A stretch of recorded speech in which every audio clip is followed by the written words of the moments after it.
Tyan rail. Runs right through what used to be Cops Coliseum. 2 years ago, Jeff and Dylan came out with bald caps on when they were my backup singer guys. That was pretty good. And I gave Jeff a nice kiss on the cheek, and when I skated over to Dylan, he was like, don't even, he was gonna swat me.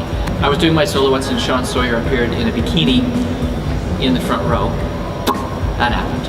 But a long time ago, we had a piano with Christopher Dean and Jane Torval. We had a big, huge, tall piano. And for the last show, the crew put a speaker into the piano so that they could talk to us while we're doing the number. And many a terrible thing were said through that speaker. But we're at this piano, we're supposed to be watching someone else skate, but they're like going on, and we're all just giggling. I thought that was a pretty good joke because it didn't interfere with the show. Occasionally, things that we do interfere with the show. I've had whipped cream in the skates, so you're late and quick change and whipped cream. A really good joke shouldn't interfere with the show. When I choreographed 21 minutes of Supertramp, it was very polarizing for the audience. You either thought that changed skating for the better, or I want my life back for the last 21 minutes, and so people were really polarized about it. And in Toronto, I was in the tunnel, ready to skate right after it finished. So the group finishes and the airplane takes off, and it goes dark, and I skate out into the darkness, and in the darkness, just as I'm taking my spot, I hear this, "That sucked!" And I went, poof, spotlights hit me, I'm like, great. I think that it's a compliment that, you know, when people are like, oh, your skating hasn't changed a bit. I'm like, well, thanks, but that's not true. It's like, you still part your hair in the middle, good for you. And I'm like, it's not, thanks, but no. So I think it's compliments that are personal. You know, when I really got lost in your edges, or I loved like when a very specific thing, I really love the control that you had when you came around that corner and you just held that one edge on one foot. And so I like very specific things because you're like, yeah, I worked hard on that, thank you.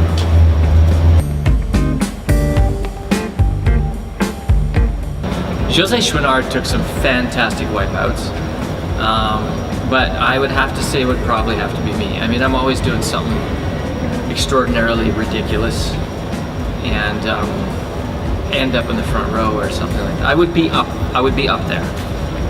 But if it's not me, there are some things that Jose Chouinard did. We were in Winnipeg and we all skated down the ice like this, and we all screamed, we went, ah, and skidded, and she didn't skid, she went.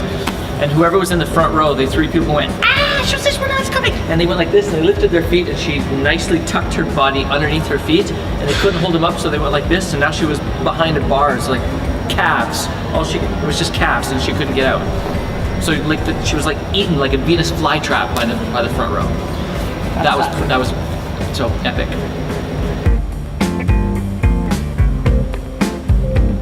Smile, am I saying his name Mitt Romney? Mitt Romney? Yeah. He was like, he skated by and I was like, hi Mitt! He was like, with a big old smile. I was like, holy cow, might be the president of the United States someday. Although I think Charlie White's going to be president of the United States, so I've got that covered. I had a girl run on the ice from one end all the way to the other at the end of the show when we did our bow, kick line bow, and this little creature came running across the ice. By then the ice was pretty scratched up, so she didn't fall. But we're like, kids running to the middle, kids running, and it's to me. There we go. Omnipotence. Because it's got everything covered. Sorry, I'm omnipotent. Flying, sure. I'm omnipotent. Know all. Travel, time travel, got that. Math, I'm omnipotent. Or 3 wishes, but they're tricky. There's programs that I don't want to do anymore, but not necessarily music. Sometimes some skater will skate to a song and then that song's forever altered. Actually, it happens often. When you assimilate a piece of music with the skater, not the music anymore, and it's tainted, you know, for better or for worse forever. And so there's lots of music out there that I've skated to. And so sometimes, every once in a while, I'll hear a piece of music that I've skated to, And halfway through it, I'll go, oh yeah, let's get to it. And that's a great moment. But sometimes it comes on, you're like, next. Oh, that's me again. Next. Because it's not the song anymore, it's your program. That was the sound of, that was the, did you hear the fork? Perfect sound effect. And that happens tonight, hopefully.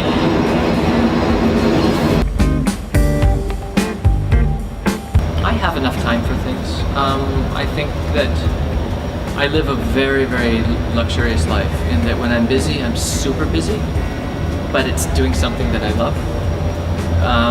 But when I'm off, I have time. I'm not sure I'm organized enough to capitalize on that time, but I live a very lucky life that I do have moments in my life that are quiet, summers that are quiet, evenings that are quiet. You know, I don't have anything for 3 weeks, so I'm just dad, and I'm pretty, I don't need more time. I've got it all.